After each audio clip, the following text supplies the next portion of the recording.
యోహాను సువార్త 1వ అధ్యాయము 17-18 వచనములు. ధర్మశాస్త్రము మోషే ద్వారా అనుగ్రహింపబడెను, కృపయు సత్యమును యేసుక్రీస్తు ద్వారా కలిగెను అంటూ ఎవడును ఎప్పుడైనను దేవుణ్ణి చూడలేదు. ఈ మాట చెప్పే నాటికి ఎవడు అంటే సామాన్యులు కావచ్చు, సామంతులు కావచ్చు, గొప్ప గొప్ప వాళ్ళు కావచ్చు, ప్రవక్తలు కావచ్చు, యాజకులు కావచ్చు, మరొకరు ఎవరైనా కావచ్చు. కానీ ఎవడు ఎప్పుడైనను దేవుని చూడలేదు. Direct statement. చూడలేదు అనుకుంటా కాదు, చూడలేదు అంటూ తండ్రి రొమ్మున ఉన్న అద్వితీయ కుమారుడే ఆయనను బయలుపరచెను. యేసుక్రీస్తు వారు ఈ లోకానికి రావడానికి ఉన్న కారణాలలో ఒక ముఖ్య కారణం ఏంటి అంటే, తండ్రిని ఎవరూ చూడలేదంట, ఆయన్ని చూపించడానికి వచ్చారట. ఎందుకు వచ్చారు యేసుక్రీస్తు వారు ఈ లోకానికి? చెప్పాలి, ఎందుకు వచ్చారు? తండ్రిని బయలుపరచడానికి కదా. ఎక్కడ రాయబడింది? అద్వితీయ కుమారుడే ఆయనను బయలుపరచెను. అద్వితీయ కుమారుడే ఆయనను బయలుపరచను. బయలుపరచడం అంటే ఏంటి? చూపించడం. బయలుపరచడం అనే పదానికి అర్థం ఏంటి?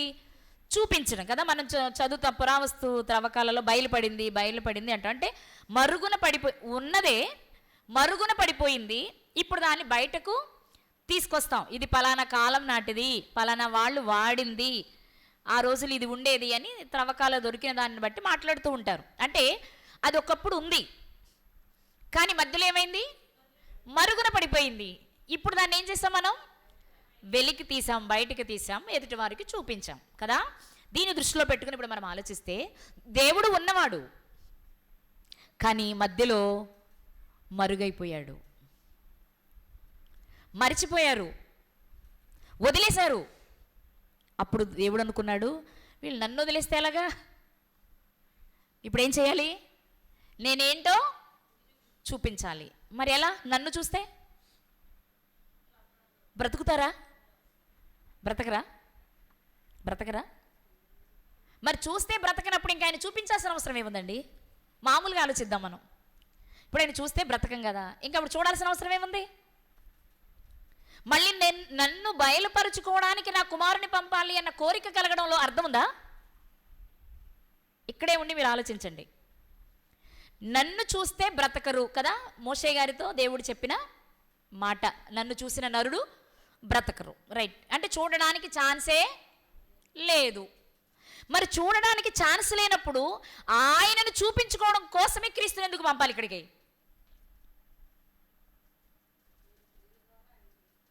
ఎందుకు పంపాలి? ఎలా, వేటి ద్వారా చూపించాలనేది నేను పాయింట్ మీతో మాట్లాడలేదు. ఇంకా ఎందుకు అవసరం లేనప్పుడు పరలోకాన్ని విడిచిపెట్టి భూమి మీదకి పంపించి చిన్న ఆయుష్నిచ్చి అందులో 30 ఏళ్ల తర్వాత సువార్త పరిచర్యకి పంపించి భయంకరమైన శిలువ మరణాన్ని పొందించి ఇవన్నీ జరిగించడం కొరకు ఆయన పంపేటప్పుడు రకరకాల కారణాలు ప్రక్కన పెడితే తండ్రిని చూపించాలట. నన్ను చూస్తే బ్రతకరని చెప్తూనే మళ్ళీ నా కుమారుని పంపిస్తున్నాను, నన్ను చూపిస్తాడు అంటే యేసుక్రీస్తు చూపించినా భయమే కదా మరి మనకి, కాదా? ఇది ఇలాగే పట్టుకుని యోహాను సువార్త 14వ అధ్యాయము, యోహాను సువార్త 14వ అధ్యాయము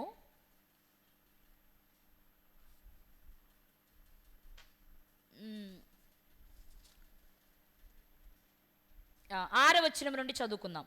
6 నుండి చదువుకుందాం. యేసు, నేనే మార్గమును సత్యమును జీవమును, నా ద్వారా తప్ప ఎవడును తండ్రి యొద్దకు రాడు అని చెప్తూ, మీరు నన్ను ఎరిగి ఉంటే నా తండ్రిని ఎరిగి ఉంటారు. ఇప్పటి నుండి మీరు ఆయనను ఎరుగుదురు, ఆయనను చూచి ఉన్నారని చెప్పాను. ఏం చెప్తున్నారు? ఇది యేసుక్రీస్తు ప్రభువారు మాట్లాడుతున్న మాట. ఏమని? ఇప్పటి నుండి మీరు ఆయనను ఎరుగుదురు. ఎవరిని? నా వైపు చూసి చెప్పండి. ఎవరిని? తండ్రిని, దేవుణ్ణి ఇప్పటి నుంచి ఎరుగుతారు. అదేంటి ఇంతకుముందు తెలీదా? ముఖం చూడకపోయినా దేవుడున్నాడని తెలుసుగా. పాత నిబంధన కాలం నాటి భక్తులకి ఎవరికి దేవుడు అంటే ఎవరో తెలియదా? అసలు దేవుడు ఉన్నాడని తెలియదా? ఇంకా చెప్పాలంటే కొంతమందికి యేసుక్రీస్తుని గురించే తెలియదు ఉన్నప్పటికీ. లేఖనాల్లో ఉన్నప్పటికీ కొంతమంది వ్యక్తులకు పాత నిబంధనలో ఆయన ఉన్నారు వస్తారా అనేది లేదు చాలామందికి. కొంతమందికి ముందే ఎదురు చూశారు. కానీ తండ్రిని మాత్రం అందరికీ తెలుసు. ఎందుకంటే పాత నిబంధన కాలం అంతా తండ్రి మీదే నడిచింది కాబట్టి కదా. కానీ ఇప్పుడు కొత్తగా ఏం చెప్తున్నారు ఆయన? మీరు ఇప్పటి నుండి ఆయనను ఎరుగుదురు అంటూ, మీరు ఆయనను ఎరుగుదురు, ఆయనను చూచి ఉన్నారు అని చెప్పారు. ఎప్పుడు చూశారు?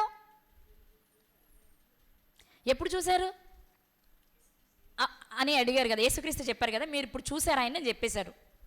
మీరు ఇప్పుడు చూస్తారు అన్నారు ముందు మాట. రెండో మాట ఏమన్నారు? చూశారు అన్నారు. ఇప్పుడు వాళ్ళు ఏమనాలి మామూలుగా అయితే? ఎప్పుడు ప్రభువా, ఎక్కడ చూసాం మేము కదా? నీతిమంతుల దగ్గర మనకి మత్తయి సువార్త 25వ అధ్యాయంలో అల్పులైన ఈ నా మీరు నేను ఆకలి కొన్నాను, ఆహారం పెట్టారు, దప్పికొన్నాను, దాహం తీర్చారు అన్నప్పుడు నీతిమంతులు ఏమన్నారు? ఎప్పుడు చేసాం ప్రభువా అన్నారు కదా. వీళ్ళు కూడా ఏమనాలి ఇప్పుడు? మేము ఎప్పుడు చూసాం ప్రభువా అనాలి కదా. కానీ ఫిలిప్ గారు ఏమంటున్నారు? అదేంటి చూశారు మీరు అని యేసుక్రీస్తు చెప్తుంటే, వినండి, చూశారు అని యేసుక్రీస్తు చెప్తుంటే చూపించమంటున్నారండి ఫిలిప్ గారు. నాలాగా మందబుద్ధి ఏమైంది, మాట అర్థం కావట్లేదేమో ఆయనకి. ఎవరికి? ఫిలిప్ గారికి. అనిపించట్లేదా మీకు? యేసుక్రీస్తు వారు ఏమంటున్నారు? మీరు చూశారు అన్నారు. ఓ చూసామా, చూసుంటాం ఆయన చెప్పారు కాబట్టి అనుకోవాలి గుడ్డిగా నమ్మితే. పోనీ ఎక్కడ చూసామని డౌట్ వస్తే మరి మీరు చెప్తున్నారు కాబట్టి ఓకే కానండి, ఎక్కడ ఏ రూపంలో చూసామో ఒకసారి చెప్పరా అని అడగాలి. అలా కాకుండా మళ్ళీ ఏమంటున్నారు? కొత్త ప్రశ్న, మాకు ఆయన్ని చూపించవయ్యా అంటున్నారు. యేసుక్రీస్తు వారి ఆలోచన ఒకటి, ఫిలిప్ గారి ఆలోచన మరొకటి. యేసుక్రీస్తు వారి ఆలోచన ఏంటి? నన్ను చూస్తే ఆయన చూసినట్టే కాబట్టి ఇప్పుడు నేను చూస్తారు మీరు. రెండోది ఆల్రెడీ చూస్తున్నారు అని చెప్పేశారు. అప్పుడు కొంచెం ఆలోచించి ఒకవేళ ఈయనలోనే ఆయన ఏమైనా కనపడతారంటవా, ఎందుకంటే చాలా సందర్భాలు చెప్పారు కదా అని అనుకోవాలి. అలా కాకుండా చూపించవయ్యా మళ్ళీ అన్నారు. ఇప్పుడు ఏమనాలి యేసుక్రీస్తు వారు? సరే చూశారు అంటే అర్థం కాలేదు కదా. మామూలుగా అయితే ఏమనాలి? ఆయన ఎందుకు వచ్చారు? తండ్రిని చూపించడానికే కదా. అప్పుడు ఏమనాలి? రైట్, వెరీ గుడ్, మంచి ప్రశ్న, మంచి టైంలో వేసావు. అసలు మీకు ఈ ప్రశ్న వస్తుందా లేదని నేను ఎదురు చూసా. అడిగావు కదా, రైట్, ఒక మంచి రోజు మంచి ముహూర్తం చూసి మీకు అందరికీ నేను తండ్రిని అనాలి కదా. వచ్చింది అందుకే కదా. పైగా వాళ్ళు అడిగారు కదా, అడగనంత వరకు అంటే పోనేదో వాళ్ళు ఎప్పుడు అడుగుతారో చూద్దాం, అడిగినప్పుడు చేద్దాం అనుకుందాం. ఇప్పుడు ఆయనే కదిపి చూశారంటే ఒకటి అర్థం కాలేదు. కనీసం చూపించన్నప్పుడు మరి యేసుక్రీస్తు వారు ఏం చెప్పాలి? అన్నీ అర్థమైన వారు, అన్నీ తెలిసిన వారు కదా. ఆయన ఏమనాలి? మీకు ఎప్పుడు ఈ కోరిక కలుగుదాన్ని ఎదురు చూస్తున్నాను నేను, రైట్ చూపిస్తాను మీకు అని చెప్పాలి. లేదా ఏంటో రీజన్ చెప్పాలి కదా. ఆయన ఏమంటున్నారు? చూపించే పనిలో ఉన్నారా? ఏం చెప్పారు చూద్దాం.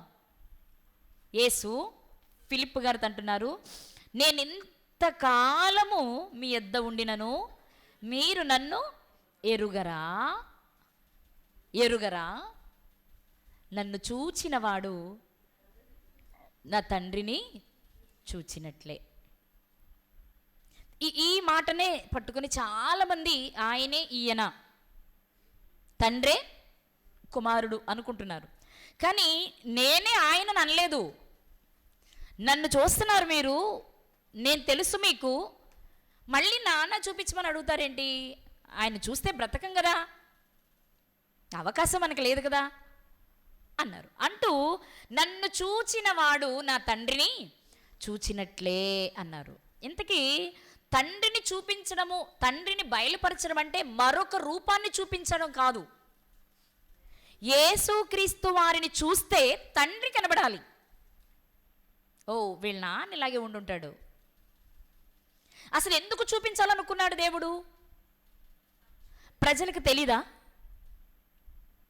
ఆదాము గారి దగ్గర మొదలయ్యింది కదా, తెలీదా? చెప్పరేంటదా? తెలుసు కదా. మరి మళ్ళీ ప్రత్యేకంగా చూపించాలనుకుంటున్నారేంటి అంటే నాకు అర్థమైన కొన్ని విషయాలు మీతో చెప్తా. పాత నిబంధన గ్రంథంలో తండ్రి అనే పదము కంటే దేవుడు అనే పదం ఎక్కువ కనిపిస్తుంది మనకి, లేక యెహోవా అనే పదం కనిపిస్తుంది. కానీ క్రొత్త నిబంధనలో తండ్రి అనేది కనబడద్ది, యెహోవా అనేది చాలా తక్కువ కదా, అసలు మ్యాక్సిమం లేనట్టుంది. ఏదో ఒకటే ఏదైనా ప్రవచనాలు ఎత్తి రాసేటప్పుడు ఏదైనా సందర్భంలో కనిపిస్తుంది తప్ప ఎక్కువ కనిపించదు. ఇది నా అభిప్రాయం సుమా. అంటే దేవుడంటే ఎవరో తెలుసు మనుషులకి, కానీ దేవుడంటే మనుషుల ఎలాంటి అభిప్రాయం ఉండిపోయిందంటే, అమ్మో దేవుడా, అమ్మో ఆయనతోనా, అమ్మో ఆయన మాట్లాడితేనా, అమ్మో బాబోయ్ ఆయన అంటే చాలా కోపదారు బాబోయ్, ఆయన చాలా రోషగాడు బాబోయ్, మాకొద్దు బాబోయ్ అనే స్థితిలోనికి వెళ్ళిపోయి ఉంటారు.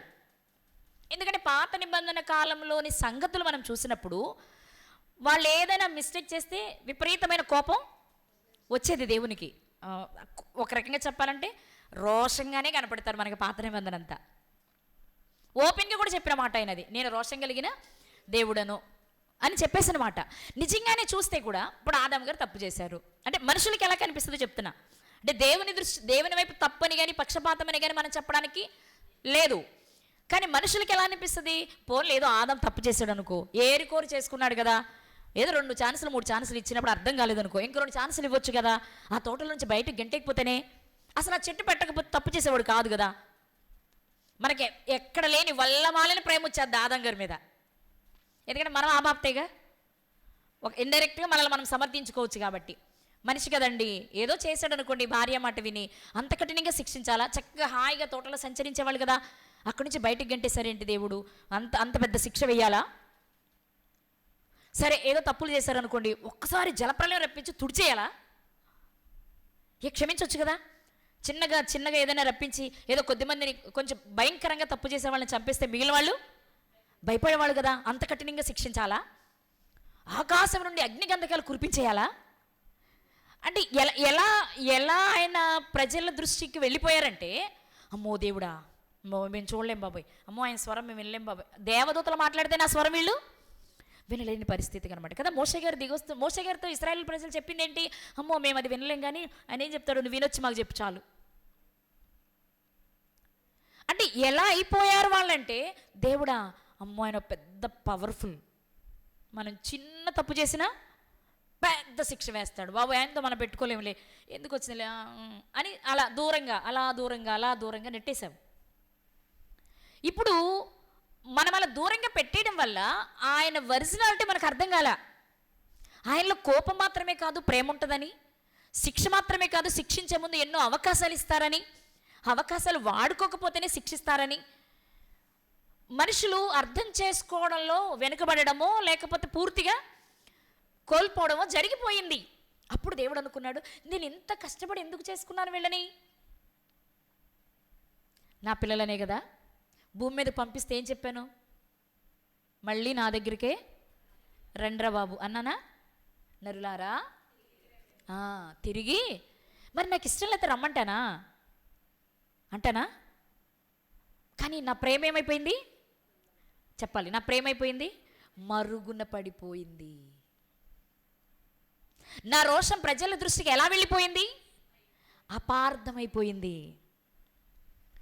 కానీ నాలో ఉన్న ప్రేమ ఎంతో, నాలో ఉన్న సాత్వికం ఎంతో, ఎంత సహించిన తర్వాత నేను ఇది చేస్తాను. నేను ఎందుకు అంత కఠినంగా ఉండేవాడిని అంటే, మొదటిసారి శిక్షిస్తే రెండోసారి తప్పు చేయరని కదా. మీకు చాలాసార్లు చెప్పాను, నేను కైక్లూరు బీసీ హాస్టల్లో వాలంటీర్గా చేసినప్పుడు అక్కడ వార్డెన్ గారు ఉండేవారు, సాంబశివరావు గారని. ఆయన యోగా చేస్తారు, చాలా సన్నగా ఉండేవారు. పిల్లలు హాస్టల్లో పిల్లలు ఏదైనా తప్పు చేస్తే, చిన్న తప్పే, ఆయనకి మొక్కలంటే చాలా ఇష్టం, పెట్టేవారు. ఏదైనా చిన్న పిల్లలు తెలియక పొరపాటున ఏదైనా ఆకిలు అలా ఆగారు అనుకోండి, వాడికి సాయంత్రం మూడేటువంటి ఎలా కొట్టేవారో తెలుసా? మనం ఇలా కొడతాం కదా పిల్లల్ని, ఏదైనా కర్రబెట్టి కొట్టాలంటే ఎలా కొడతారు మీరు, ఇలా కొడతాం. ఆయన ఎలా కొట్టరు, ఇలా తీసి ఇక్కడి నుంచి ఇలా కొట్టేవారు. ఆ ఒక్క దెబ్బ పిల్లోని కొడితే మేము ఒడిగిపోయేవాళ్ళం, టీచర్స్గా మేమే భయపడిపోయేవాళ్ళం. అంటే ఎందుకు సార్, చిన్నపిల్లలు కదా సార్, మరీ అంత కొడతారేంటి సార్ అన్న, నేను ఉండబట్టలేక ఒకసారి. అంటే నాకు వాళ్ళంటే ద్వేషమే ఉంటుంది మేడం, కానీ నేను ఒకసారి ఒక్కడిని కొడితే చాలు, మిగిలినందరూ ఏమైపోతారు, సెట్ అయిపోతారు, చేయరు. భోజనం చేయాలనుకోండి, అన్నం అంతా తినేసిన తర్వాత ఒక్క మెతుకు కూడా ప్లేట్లో ఉండకూడదు, మెతుకు కాదు, అడుగున కూర కలిపిన గుజ్జు ఉంటుంది కదా, ఆయన ఇలా ఈ వేలుతో ఇలా తీసి ఆయన నాకి చూపించేవారు పిల్లలకి. కడిగినట్టు ఉండాలి ప్లేటు. నువ్వెంత తినగలవు అంతే పెట్టుకో, కావాలంటే రెండోసారి పెట్టుకో. ముందు పెట్టుకొని కెలికి పడేసేవో చచ్చాడే ఆ రోజాడు.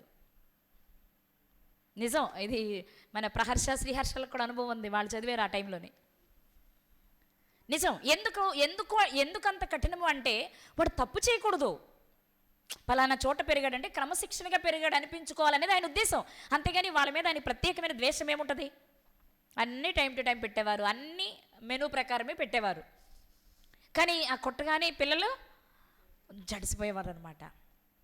ఓహో, వాళ్ళకి క్రమశిక్షణ నేర్పడానికి ఇలా చేస్తున్నారా, ఆయన అందరిని ఎందుకు కొడతారులే, ఒకసారి ఒక్కడికి ఇస్తే అందరికీ సెట్ అవుద్ది కదా అనుకున్నా. నేను ధ్యానిస్తున్నప్పుడు ఓకే, దేవుడు కూడా ఎందుకు అంత కఠినంగా ఉండేవారు అంటే తన పిల్లలు తప్పు చేయకూడదు.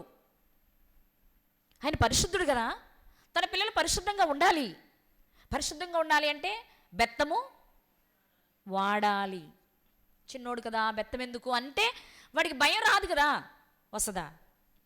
ఈయన లవ్లీని కొడితే ఇలా రెక్కలేపి, ఒక చేత్తో ఒక రెక్కలేపి, ఈ చేతిలో ఏది ఉంటే కర్రో స్కేలో ఏదో ఒకటి ఉంటే దీంతో ఒక దెబ్బ కాదు, ఒక దెబ్బ 2 దెబ్బలు అయితే పర్వాలేదు, ఒక 20-30 దెబ్బలు వేసేసేవాళ్ళు. ఎవరు పక్కన ఉన్న వాళ్ళు కూడా మాట్లాడటం, పక్కన వాళ్ళు మాట్లాడితే ఇంకొంచెం ఎక్కువ వేసేవాళ్ళు. ఎవరిని అడ్డెళ్తే ఇంక 2 ఎక్కువ పడి ఎవరికైనా సరే. ఎందుకు అంటే రేపు భవిష్యత్తులో వాడు చెడిపోకూడదు, భయం ఉండాలి. అమ్మో నేను తప్పు చేస్తే మా నాన్న కొడతాడనో తిడతాడనో భయం ఉండాలి అనేది మా జనరేషన్లో ఉన్న వాళ్ళకి అర్థమవుతుంది. కానీ ఇప్పుడు అంత లేదనుకోండి, ఎక్కడో తక్కువ మంది ఉన్నారు, నేను కాదన్ను. కానీ ఎందుకు దేవుడు అంత కఠినంగా ఉన్నారు అంటే తన పిల్లలు తప్పు చేయకూడదు సరికదా, తిరిగి తన దగ్గరకు వెళ్ళాలి. కానీ ఏమైపోయింది అది కొడతాడు, కొడితే ఏమంటే అందరితో పాటు మనం కదా. జలప్రలయం వస్తే నేను ఒక్కడిని చచ్చిపోతానేంటి, అగ్నిగంధకాలు కురిస్తే నేను ఒక్కడిని చనిపోతానేంటి, అందరితోగా ఏం పర్వాలేదు లేని దానిలోకి వెళ్ళిపోయారు. ఆయన ప్రేమ అర్థం కాలేదు. అప్పుడు ప్రభు అనుకున్నాడు, బయలా కాదు, నా ఉద్దేశం సరిగా వాళ్ళలోనికి వెళ్ళలేదు కాబట్టి ఇది అర్థం చేయించాలి అంటే నేనేంటో, నా మనస్సు ఏంటో తెలవాలి అంటే నా మనస్సుని, నా రూపాన్ని అన్నీ కలిగి నా కుమారుడు భూమి మీదకు వెళ్ళాలి. మీరు మామూలుగా ఆలోచించండి, తండ్రిని చూస్తే రోషగాడుగా అనిపిస్తారు, కానీ కుమారుని చూస్తే సాత్వికం కదా. మనం గట్టిగా మాట్లాడిన హిందువులు మనల్ని చూసి మీరు యేసు ప్రభు బిడ్డలో గట్టిగా మాట్లాడకూడదు అంటారు. అంటే వాళ్ళకి ఎలా అర్థమైంది, ఆయన సాత్వికుడు అని అర్థమైంది, ప్రేమామయుడు అని అర్థమైంది. వాస్తవంగా మీరు ఆలోచిస్తే యేసుక్రీస్తు ప్రభువారు అలవరుచుకున్న ఏ ఒక్క లక్షణమైనా సరే అది తండ్రిలో లేనిదైతే కాదు, ఆయనకి తెలియంది కాదు. ఎందుకు ఒక్క మాట చూద్దామా, ఆయన ఎలాంటి వారు. యోహాను గారు రాస్తూ తన పత్రికలో చెప్పిన మాట మీరు చూస్తే, యోహాను గారు రాసిన మొదటి పత్రిక, యోహాను గారు రాసిన మొదటి పత్రిక 4వ అధ్యాయము 8వ వచనం. దేవుడు ఎవరంట, ఇక్కడ ఆయన మాట్లాడుతున్నది ఎవరిని గురించి అంటే తండ్రిని గురించి కదా. తండ్రి ఎలాంటి వారు చెప్పాలి, ప్రేమనే రూపంగా కలిగిన వారు. కానీ జనాలకి అలా అర్థమయ్యారా, ఆయనండి చాలా ప్రేమిస్తాడండి అని అర్థమైందా? మాట్లాడండారా మీరు? ఈరోజు లెసను మనం మాట్లాడుకుంటూ చెప్పుకోవాల్సిన లెసను మాట్లాడండి మీరు. ఆయన అలాగే అర్థమయ్యారా, ఆయనండి ఎంత మంచివాడండి, ఎంత ప్రేమండి అన్నారా? కానీ ఇదే మాట యేసుక్రీస్తు వారి దగ్గరికి వస్తే, కానీ వాస్తవంగా ఆ స్వభావం ఎవరిది? అవునా, దేవుడు ప్రేమస్వరూపి. ఇప్పుడు పేతురు గారు రాశారు కదా, పేతురు గారేనా?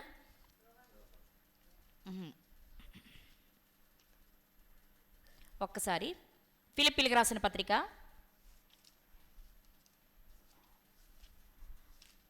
ఫిలిప్పీలకు రాసిన పత్రిక 2వ అధ్యాయము 6వ వచనం.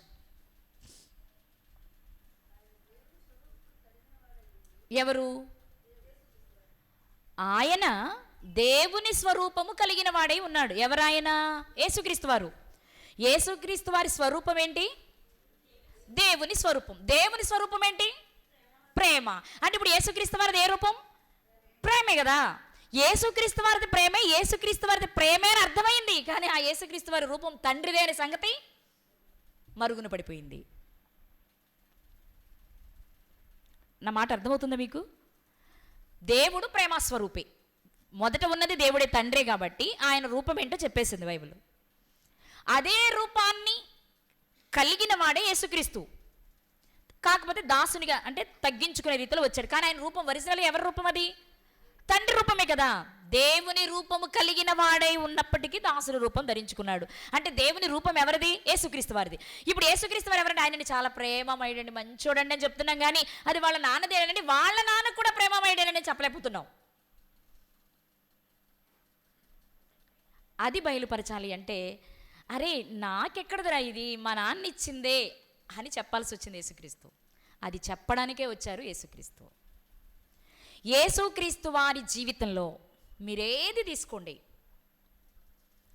వాస్తవంగా అవన్నీ ధరించుకుని ఆయనను చూపించడానికి యేసుక్రీస్తు ఈ లోకానికి వచ్చారు. ఒకటి, తండ్రి ప్రేమాస్వరూపే. రెండు, యేసుక్రీస్తు ప్రేమాస్వరూపే. ఇప్పుడు తండ్రి ఎవరు చూద్దాం. లేవియాకాండం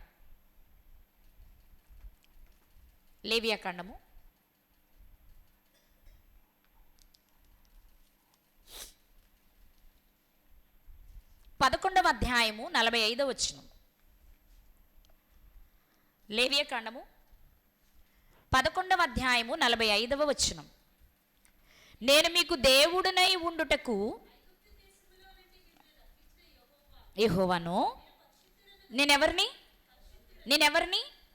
నేను పరిశుద్ధుడను కనుక మీరును పరిశుద్ధులై ఉండాలి, పరిశుద్ధులు కావాలి.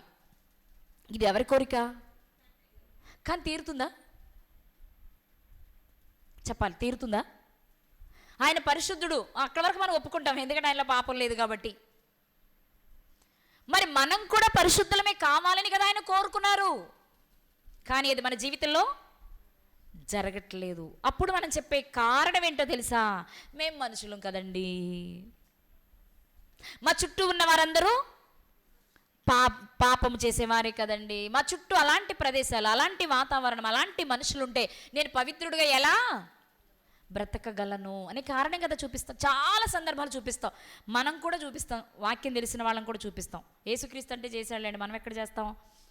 లేదా మరియమ్మ గారు కాబట్టి చేశారండి, మనం ఎక్కడ చేస్తాం? భక్తులు కాబట్టి చేశారండి, మనం ఎక్కడ చేస్తాం అనిపిస్తుంది మనకి. కానీ భక్తులైనా, మరియమ్మ గారైనా, మరొకరైనా మనుషులే. ఆనాటి సమాజం కూడా ఇలాంటి పరిస్థితుల్లోనే ఉంది. కానీ వాళ్ళు దాన్ని ఎదిరించి జాగ్రత్తగా బ్రతికారు. అందుకే మీరు ఏదో ఒక కారణాన్ని చూపించి ఆ పరిస్థితుల నుంచి బయటకు వచ్చేస్తున్నారు కదా.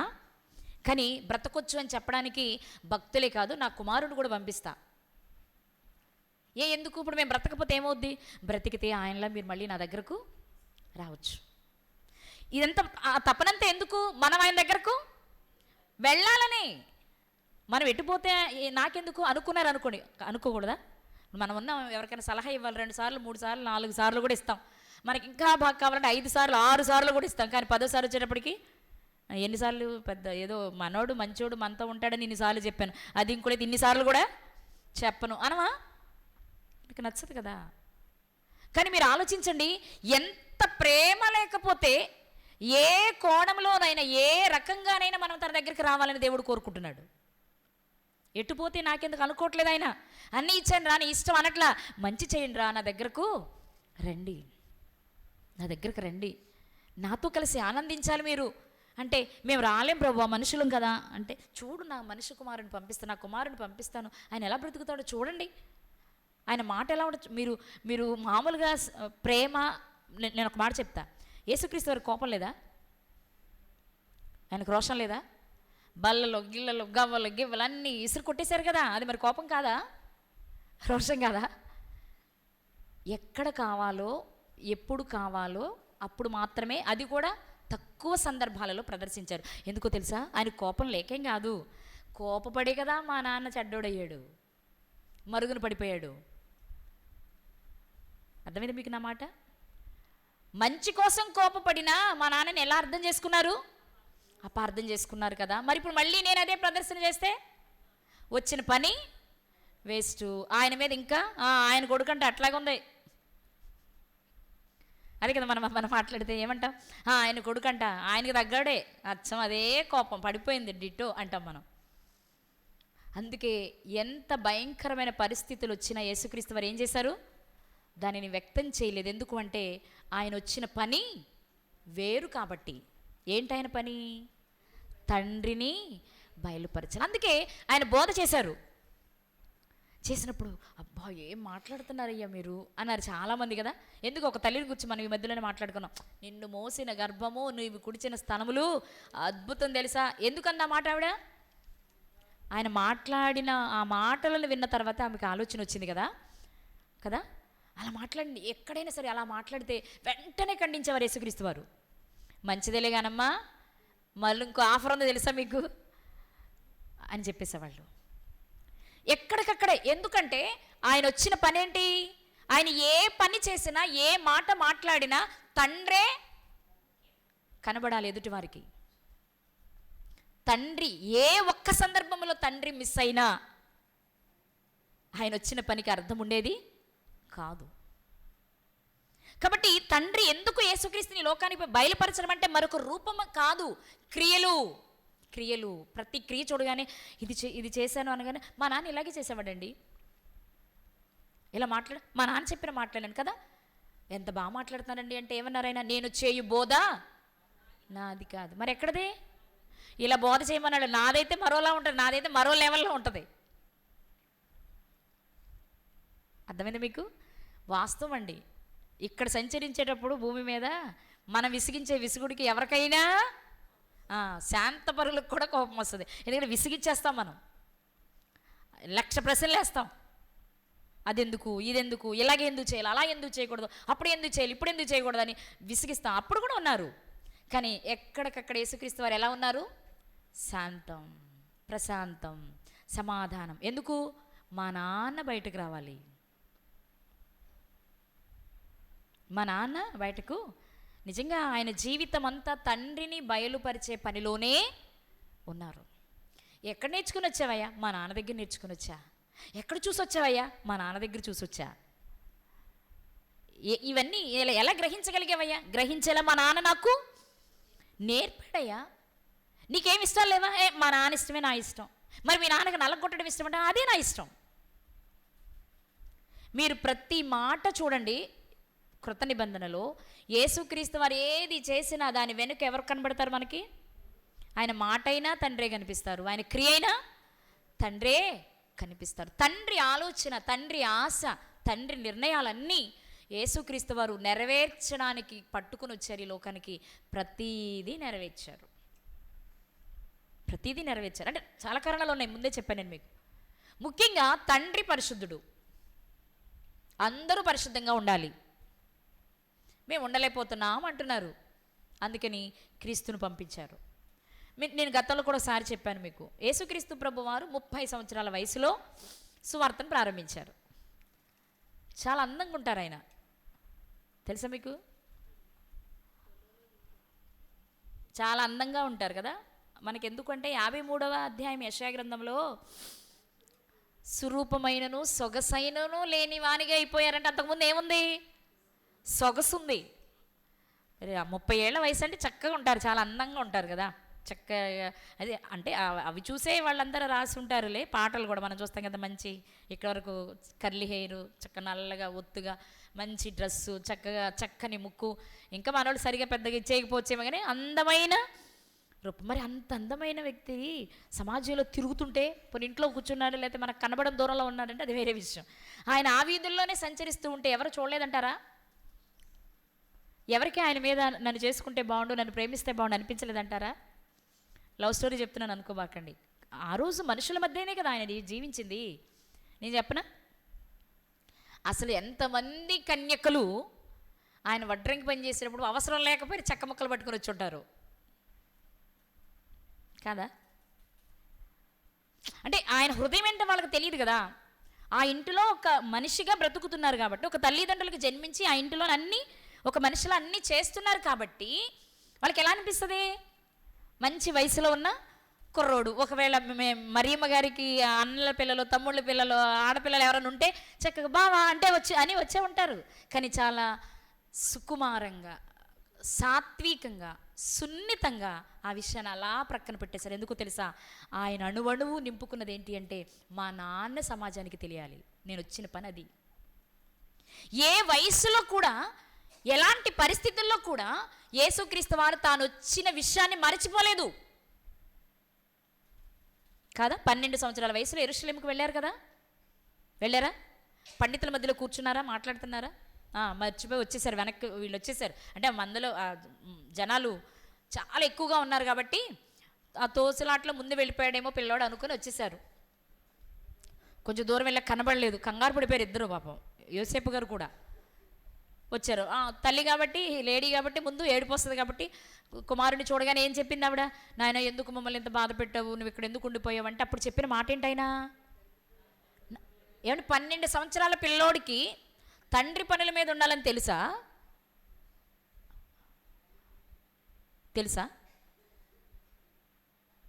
ఎందుకు తెలుసా? వచ్చిందే ఆ పని నిమిత్తం కాబట్టి. అంటే మనము చెప్పొచ్చు, మన పిల్లలకి చెప్పటానికి లేదా మనకి? మనం మొన్నే కదా నేర్చుకున్నాం, మోస్తున్నప్పుడే చెప్తే బయటకు వచ్చేవాడు అదే ప్రకారం ఉంటాడు, అదే ప్రకారం జీవిస్తాడు, ఏ పిల్లవాడైనా కదా. యేసుక్రీస్తు వారు తన తండ్రి పనుల మీద ఉండాలని తల్లి చెప్పుంటారు. ఒకవేళ చెప్పకపోయినా ఆయన జ్ఞాపకాలలో ఉన్నది మాత్రం, నేను నా తండ్రిని బయలుపరచడానికి వచ్చా, ఆ పని మీదే ఉండాలి. నా తండ్రి ఎలాంటి వాడు? పరిశుద్ధుడు. నేను ఎలా ఉండాలి? పరిశుద్ధంగానే. మీరెలా ఉండాలి? పరిశుద్ధంగానే. మరి యేసుక్రీస్తు పరిశుద్ధంగానే జీవించాడా? నాలో పాపమున్నదని మీలో ఎవరు స్థాపించగలరు అన్నారు. హెబ్రీ పత్రికలో చూద్దాం, పరిశుద్ధుడు, నిష్కళంకుడు. చూస్తారా? అక్కడ డైరెక్ట్గా ఆయన పరిశుద్ధుడు అనే మాట కనిపిస్తుంది. హెబ్రీలకు రాసిన పత్రిక 26వ వచనం, 26 పవిత్రుడును, అదేం చెప్పలేదు, 7వ అధ్యాయం 26వ వచనం. హెబ్రీలకు రాసిన పత్రిక 7వ అధ్యాయము 26వ వచనము. పవిత్రుడును, పవిత్రుడన్నా పరిశుద్ధుడన్నా ఒక్కటే. పవిత్రుడును, నిర్దోషియు, నిష్కల్మషుడును, పాపులలో చేరక ప్రత్యేకముగా ఉన్నవాడు, ఆకాశ మండలము కంటే మిక్కిలి హెచ్చైన వాడునైన ఇట్టి ప్రధాన యాజకుడు మనకు సరిపోయినవాడు.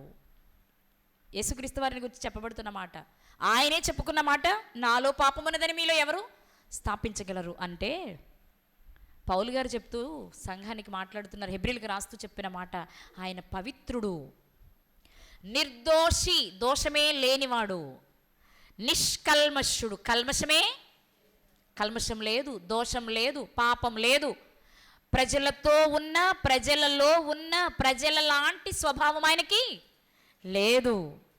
ఎవరిదయ్యా ఈ గుణం? చూసావా నేను ఎంత గ్రేటో, ఎంత మంచోడో అనట్లా యేసుక్రీస్తు. ఇది ఎవరిది? నా తండ్రి దగ్గర నేర్చుకుని వచ్చా, దీనిని మీకు నేర్పడానికి వచ్చా. తండ్రిని బయలుపరచుటకి ఆయన వచ్చారంటే, తండ్రి అంటే ఇగో ఇలా ఉంటారు, కళ్ళు ఇలా ఉంటాయి, ముక్కు ఇలా ఉంటుంది, జుట్టు ఇలా ఉంటుంది, ఆయన వస్త్రాలు ఇలా ఉంటాయి అని చెప్పడం కాదు. ఆయన గుణగణాలను యేసుక్రీస్తు వారు తన గుణాలుగా మార్చుకుని ఆ గుణాలను వ్యక్తపరిచి, ఇది నాది కాదు, నాది మాత్రమే కాదు, ఇది ఎవరిది? మా నాన్నది. ప్రేమించే స్వభావం మా నాన్నది, క్షమించే స్వభావం మా నాన్న నేర్పాడు. ఆయనకి క్షమించే గుణమే లేకపోతే ఇశ్రాయేలీలు అక్కడే అయిపోవాలి. అన్ని అవకాశాలు 40 ఏళ్ళు తిరిగే పరిస్థితి ఉండేది కాదు. వాళ్ళ పిల్లలు 1000 తరాల వరకు వారిని శపిస్తానని చెప్పినప్పుడు పిల్లలు మాత్రం ఎక్కడొచ్చేవారు? కనానికి వచ్చేవారా? క్షమిస్తాడండి ఆయన, కానీ అది అర్థం కాలా.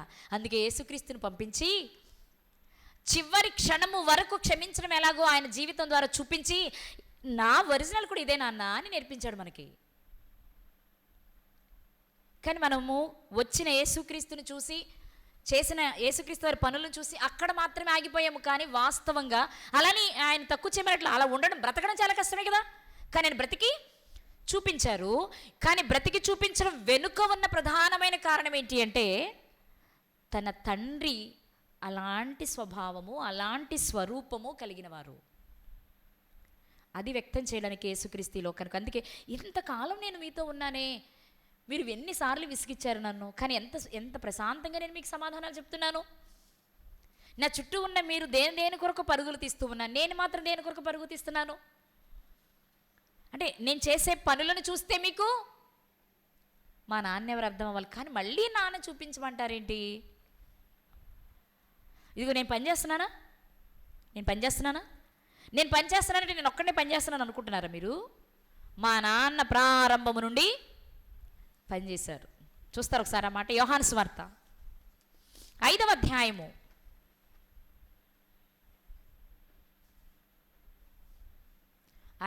అధ్యాయము 16వ వచనం. ఇక్కడ యెరూషలేములో గొర్రెల ద్వారం దగ్గర బేతెస్తా కోనేటి దగ్గర ఒక వ్యక్తిని బాగు చేస్తారు కదా ఆయన. ఆ సందర్భం జరిగినప్పుడు సంఘటన అనమాట. ఏం జరుగుతుంది ఇక్కడ? 16వ వచనం, 5:16. ఈ కార్యములను విశ్రాంతి దినమున చేసినందున యూదులు యేసును హింసించిరి, బాగా బాధ పెట్టారు. అప్పుడు 17వ వచనంలో యేసుక్రీస్తు వారు మాట్లాడుతున్నమాట. అయితే యేసు, నా తండ్రి ఇది వరకు పని చేయుచున్నాడు, నేనును చేస్తున్నాను. నేను ఎందుకు పని చేస్తున్నాను అనుకుంటున్నారు? నాకు అప్పగించబడిన పని కాబట్టి నేను చేస్తున్నా.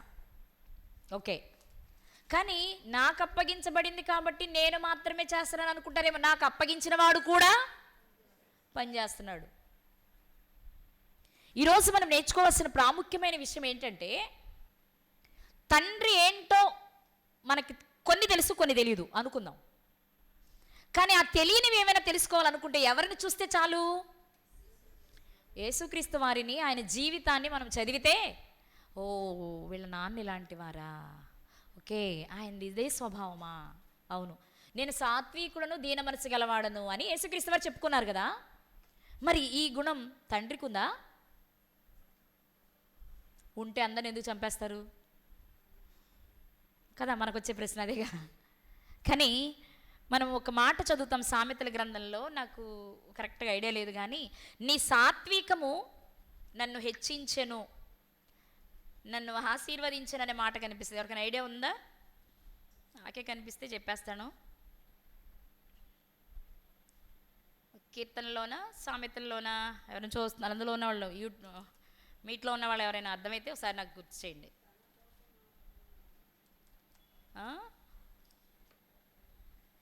నీ సాత్వికము కీర్తనలు అనుకుంటా. సరే, అంటే ఇక్కడ ఉపయోగపడేది బాగా మనకి ఈ సందర్భంలో. దావీదు గారే మాట్లాడినట్టున్నారు. దావీదు గారు కానీ సొలొమోను గారు కానీ అవుతారు. ఓకే, చూస్తున్నారా?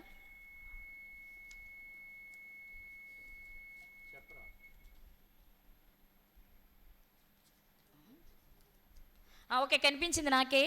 18వ కీర్తన 35వ చరణం. 18వ కీర్తన 35వ చరణం. నీ రక్షణ కేడమును నీవు నాకు అందించుచున్నావు, నీ కుడి చెయ్యి నన్ను ఆదుకొనెను, నీ సాత్వికము నన్ను గొప్ప చేసెను. ఎవరు మాట్లాడుతున్నారు ఈ మాట? కీర్తనకారుడు దావీదు గారు అది పలుకుతున్నారంటే ఎవరిని ఉద్దేశించి చెప్పండారా? ముగించుకుందాం, చెప్పండి. తండ్రి అయిన దేవుని గురించే కదా. నీ సాత్వికము నన్ను గొప్ప చేశాను అంటే, తండ్రి అయిన దేవునికి సాత్వికమనే గుణం ఉందనే సంగతి ఎవరికి తెలిసింది? అంటే ఎవరో కొందరికే తెలిసింది. ఇప్పుడు అందరికీ తెలియాలి అంటే ఆ సాత్వికను ఎవరు బయట పెట్టాలి? యేసుక్రీస్తు. అందుకే ఆయన వచ్చి, నేను సాత్వికుడను దీన మనసు గలవాడను, రండి వచ్చి నా దగ్గర నేర్చుకోండి, నా కాడి ఎత్తుకొని. మత్తయి 11:28 మనం చదువుకునే మాట, 28:29. కాబట్టి తండ్రికి గుణం ఉందా అని కొన్ని సందర్భాలు మనకు సందేహం వస్తుంది. ఎందుకంటే ఆయన మనం ఒక యాంగిల్లో చూసేసాం కాబట్టి. కానీ మనకు అర్థం కావాల్సిన విషయం ఏంటంటే, యేసుక్రీస్తు వారిని చూసినప్పుడు ఇవి ఈయనకు మాత్రమే కాదు, ఆయనకున్నవన్నీ తండ్రికి ఉన్నాయి. తండ్రి నుండి పుణికి పుచ్చుకునే వచ్చారు, వాటిని సమాజానికి చూపించడానికి ప్రయత్నం చేశారు. కానీ తన తండ్రి అపార్థమైనట్లు, తన తండ్రిని సమాజం అపార్థం చేసుకున్నట్లు యేసుక్రీస్తు వారిని ఎవరు అపార్థం చేసుకోకూడదు. రెండోది, తండ్రిని అపార్థం చేసుకున్నారు, ఇప్పుడు అందులో నుంచి బయటకు రావాలి అంటే కొన్ని కొన్ని విషయాలలో ఆయన తగ్గి సాత్వికాన్ని కనుపరిచి, నా ప్రేమ ఏముందిరా, అసలు నాకంటే మిమ్మల్ని అమితంగా ప్రేమించాయన మరొక ఆయన ఉన్నారు. మీకు మాట చెప్పనా, నేను ప్రేమించడం కాదు, ఆయనే మిమ్మలను ప్రేమించి నన్ను మీ కొరకు పంపించారు. ఇది కదా ప్రేమ అంటే. ఎందుకు అర్థం కాల మీకు? చక్కగా పిలిచి అందరితో, లేక అందరి దగ్గరకు ఆయన వెళ్ళి తండ్రిని గురించి మీరు ఏమనుకుంటున్నారు అన్నట్లు తెలియచేస్తూ, అయ్యో మీరు అపార్థం చేసుకున్నారు, ఆయన అలాంటి వారు కాదు, ఆయన ప్రేమ కలిగిన వాడు, మీరు రావాలని కోరి మీరు ఎక్కడ దూరం అయిపోతారో అనిపించి అలా చేశారే తప్ప, ఇదిగో నాకుంది చూడు, ఇది ఎక్కడదనుకున్నావు, ఆయన దాంట్లోనే కొన్ని నాకు ఇచ్చి పంపారు. కొంచెం కలిగిన నన్ను చూసే మీరు ఇంత ప్రేమిస్తే మరి సంపూర్ణంగా కలిగిన ఆయన పరిస్థితి ఏంటి? ఆయన పరిశుద్ధుడు, పరిశుద్ధతను చూపించి పరిశుద్ధంగా ఉండడం కొరకు మనం ఎలాగుండాలో యేసుక్రీస్తుని పంపించారు. ఆయన పరిపూర్ణుడు, మనం పరిపూర్ణులు అవ్వాలి అంటే యేసుక్రీస్తు పరిపూర్ణుడిగా జీవించాడు. తండ్రి పనిచేశారు, యేసుక్రీస్తు పనిచేశారు, రేపు మనము పని చెయ్యాలి. ఇలా ఒక్కొక్కటి మనం ఆలోచించుకుంటూ వెళ్తే ఈరోజు యేసుక్రీస్తు వారిలో కనిపించే ప్రతి లక్షణం ఎవరిది? తండ్రిదే. కాబట్టి యేసుక్రీస్తు వారు మాట్లాడే మాట వింటున్నప్పుడైనా, ఆయన చేస్తున్న పనులను చూస్తున్నప్పుడైనా, ఆయన పనులు చేసినప్పుడు ప్రజలు పొగుడుతున్నప్పుడు దానిని ఖండించే విధానం చూస్తున్నప్పుడైనా మనకేం గుర్తుకు రావాలి? ఇది ఈయనది మాత్రమే కాదు, దీనికి అసలు కారణం తండ్రి అని. అది బయలుపరచడానికి యేసుక్రీస్తు లోకానికి వచ్చారు. అది బయలుపరిచే వెళ్ళారా లేదా? చేయుటకు నీవు నాకు ఇచ్చిన పని ఎలా నెరవేర్చాను? సగం నెరవేర్చాను అన్నారా? సంపూర్ణంగా నెరవేర్చాను, నేను పరిపూర్ణుని. ఎందుకో తెలుసా? మరి మా నాన్న పరిపూర్ణుడైతే నేను పరిపూర్ణ అవ్వాలి, మా నాన్న నేను పరిపూర్ణమైతే మీరు అవ్వాలి. యేసుక్రీస్తు ప్రభువారు ఈ లోకానికి వచ్చిన కారణాలలో ఒక ప్రధాన కారణం ఏంటి అంటే తండ్రిని సమాజం అపార్థం చేసుకుంది. అందుకే దేవుడు జనరల్గా కూడా దేవుడు అంటే ఎక్కడో కొంచెం దూరం అనిపిస్తుంది మనకి, అదే నాన్న అంటే దగ్గరగా అనిపిస్తుంది కదా. అందుకే క్రొత్త నిబంధన అంతా యేసుక్రీస్తు వారు ఏం పలికారు?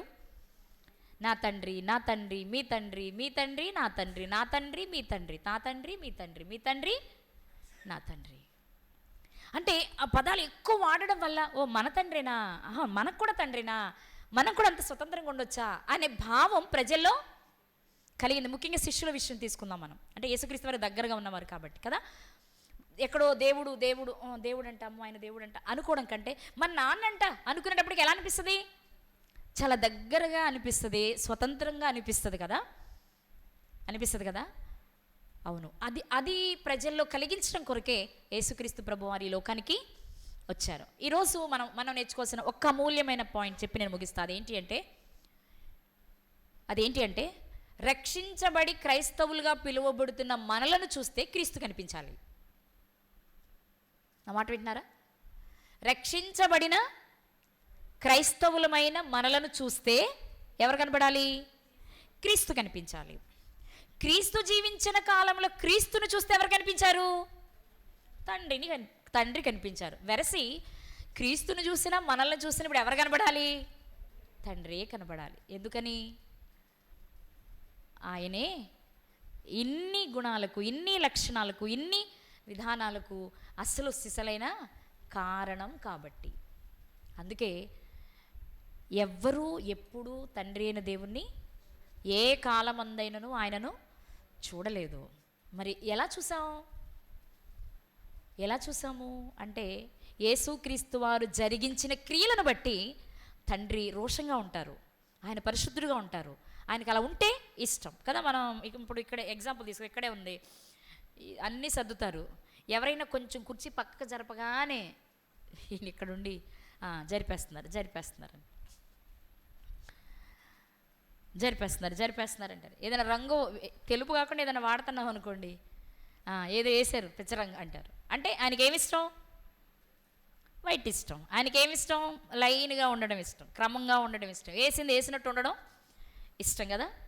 ఆ ఇష్టాన్ని ఇప్పుడు మనం ఏం చేసుకుంటున్నాం? ఆయనకి నచ్చదండి అని చెప్పి మనం అదే చేయవలసి వస్తుంది. ఇంతకీ ఆయనకి నచ్చదంటే ఇప్పుడు ఇది మన ఇష్టమా? చూపులుగా మనమే చేస్తున్నప్పటికీ అది ఎవరిష్టం?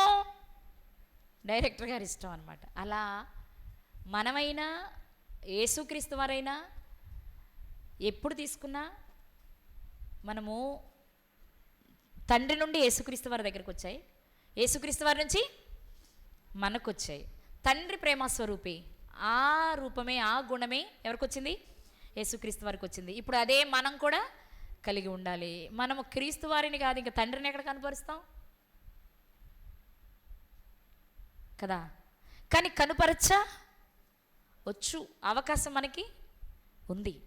కాబట్టి తండ్రిని బయలుపరచడానికి యేసుక్రీస్తు వారు వచ్చారు అంటే మరొక రూపాన్ని చూపించాలని కాదు, కానీ ఆయన మనస్సు ఎలాంటిది, ఆయన గుణం ఎలాంటిది, ఆయన దేన్ని కోరుకుంటారు, ఎలా ఉంటే ఆయనకి ఇష్టమో తన జీవితము ద్వారా యేసుక్రీస్తు వారు నేర్పించడానికి ఈ లోకానికి వచ్చారు. అందుకే ఫిలిప్ గారిని ఎందుకు అలా అన్నారంటే, ఇంతకాలం చూస్తున్నావు కదా, మీరు ఎంత విసిగిచ్చినా నేను ఎప్పుడు విసుక్కోవట్లేదే, మీరు ఎన్నిసార్లు అడిగినా నేను దాన్ని మీకు సమాధానం చెప్తూనే ఉన్నానే, మీరు ఆఖరి క్షణం వరకు ఇస్కరియోతు యూదుని క్షమిస్తూనే ఉన్నానే. నాకు ఈ మనసు ఎక్కడిదనుకున్నావు? నాకు ఈ మనసు ఎక్కడిది? మా నాన్నిచ్చి పంపించారు. ఎందుకు?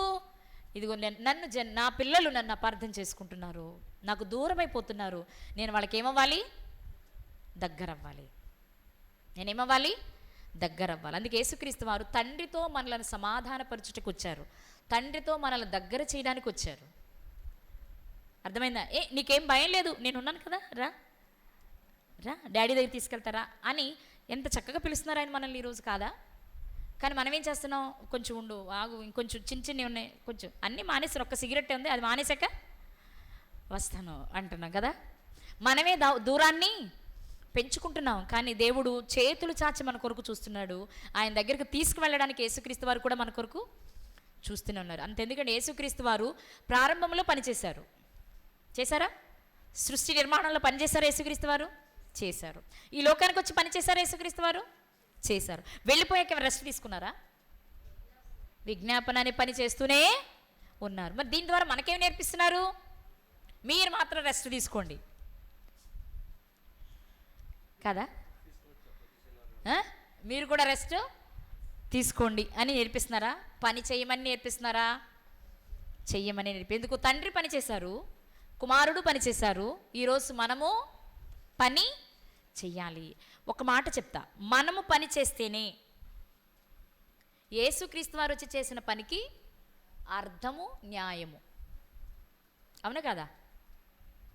అవునా? అవును.